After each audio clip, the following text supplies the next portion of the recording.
I did a stage at a law firm in Paris when I was studying philosophy, and no one told me no one works in Paris in the summer. Okay, so I was literally working at a law firm. There was one partner, one associate, and one stagiaire, and I had no work to do, nothing. Like I had nothing to do. So I created a project for myself where I found beautiful paintings that I liked, and I printed them as if they were stationery. And then I went through quote websites, and I've always loved quotes, and I picked my favorites and wrote them by hand and created this book of 30 pages. Like, I use the printer too much. But I've gone through those quotes, and I've infiltrated them into this afternoon. So what we're going to do is, I'm going to do it now, but every panel is going to have quotes that pertain to their topic, and I'm going to ask you, you don't have to stand up if you don't want to, but if you agree with the quote, I ask you to stand up or raise a hand. Okay, then we're going to sit down, we're going to do it again. It won't happen too many times, but it'll allow us to stay a little active and involved. Okay? When the impulse feels like it's coming from love or exhilaration or enthusiasm or appreciation, take the action. Me too. When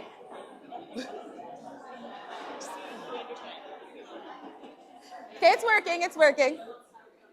When the impulse feels like it's coming from love or exhilaration or enthusiasm or appreciation, take the action.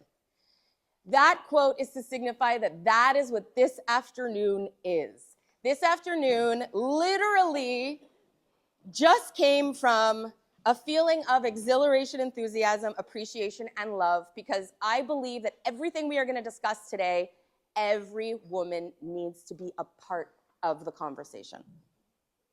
So where did the idea for the name come? Just like that quote said, it was like all the ideas for this event just bubbled up to me. And Powership seemed like a great combination of empowerment and leadership. And when I looked it up, it actually was a power generation resource. And I thought, yes, because the more I have come, well, I mean, I feel like I know a lot of women now in my life, and I'm blown away at the way that we make the world run. Like, I mean, whether you think you're doing it or not, you might be doing it in loud ways or quiet ways, women are making everything happen.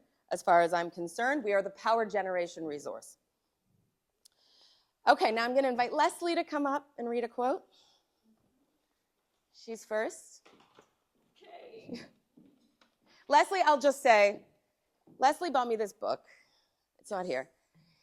This is the first page. I had to share it.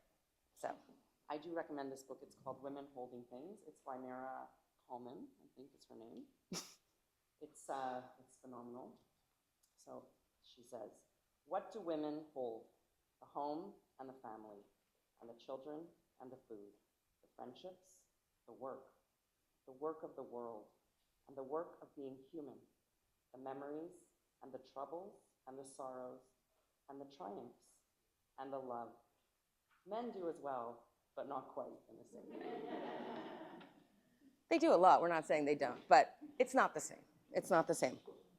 Okay, so I'm already talking a lot, but I'm just going to introduce myself, because not everybody knows me, and why I care so much about this topic. So my name is Lindsay Hollinger, and I have spent my kind of professional academic career studying philosophy and law and tax and finance. And when I entered finance, I couldn't get over how little people understand or know about investments and money. Like I was blown away by that fact. But then when you look around at the industry, it's not that surprising, right? It's a pretty male-dominated, male-influenced, male-constructed industry. And so there was just this fire in my belly that got created where I was like, I am gonna do what I can to bridge this gap for everyone, but specifically for women. Because money, whether we like it or not, is power. And I know how busy we are, and I've heard many women say to me, like, if there's anything I can delegate, I'm gonna delegate it. And I agree, but it can't be money. It just can't be money. There's if you are giving up knowledge of money or the ability to kind of navigate it, you're giving up too much, okay? That's not specifically what we're talking about today. But from that discovery, uncovery, I started, and maybe some of you have seen this, kind of walking around recording myself with making videos, teaching financial literacy.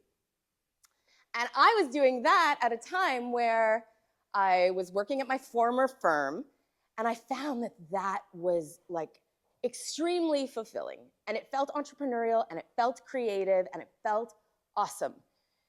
Fast forward, things happened at my firm, and I left and created, with an amazing partner, Granite Family Office. And oh, thank you.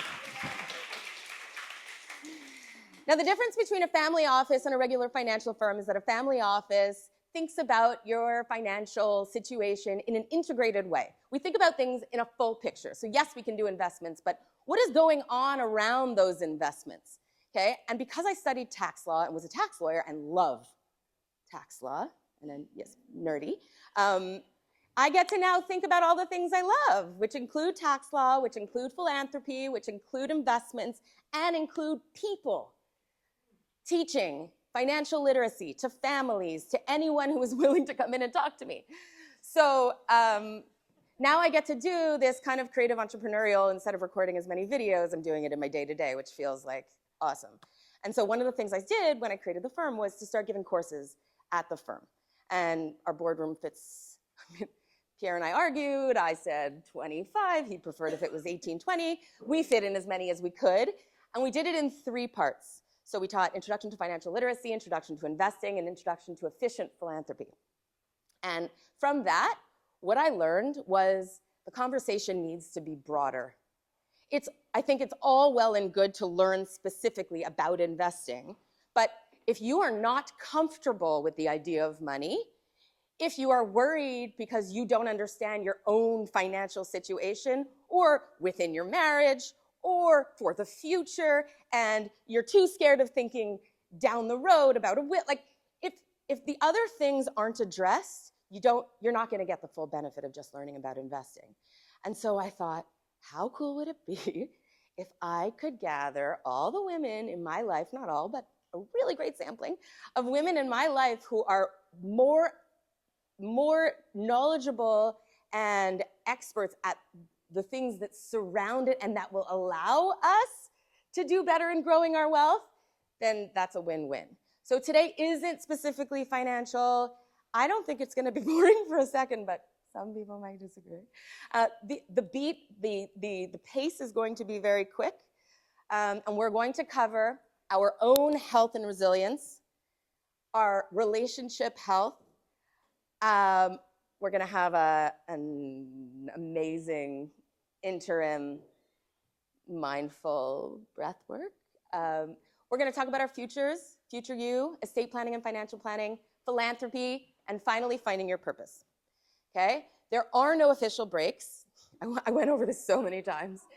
And what I decided was content reigns here. So the schedule will be very tight. If you're hungry or thirsty or you have to go to the washroom, we're going to do that. We're just going to do it quietly, okay? Everyone's going to get up if you need to, quietly. You're going to go over, you're going to get something. Feel free, okay?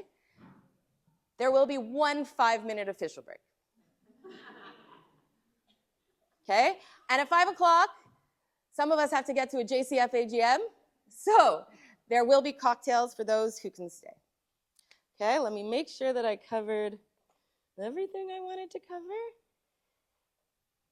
Yeah, so the one thing I didn't say yet was today we're sharing a space with other amazing women and being part of conversations filled with insight that will help our lives be better.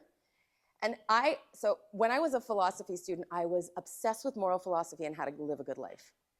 And what I've kind of uncovered, I've done a couple leadership courses, and ultimately, what we're going to cover today won't just help you financially, won't just help you be a better leader. It's going to help you live a better life. Introspection and thinking about some of the stuff we're going to talk about is the key. And I think these 5 areas are very, very important. So we're going to do a little quote thing. Who's ready? And then we're going to hit the first panel, okay? Don't compromise yourself. You're all you've got. Okay, sit. For the person whom small things do not exist, the great is not great. For the person whom small things don't exist, the great is not great. Great? Okay, last one. We live close together and we live far apart. We all go through the same things. It's just a different kind of the same thing.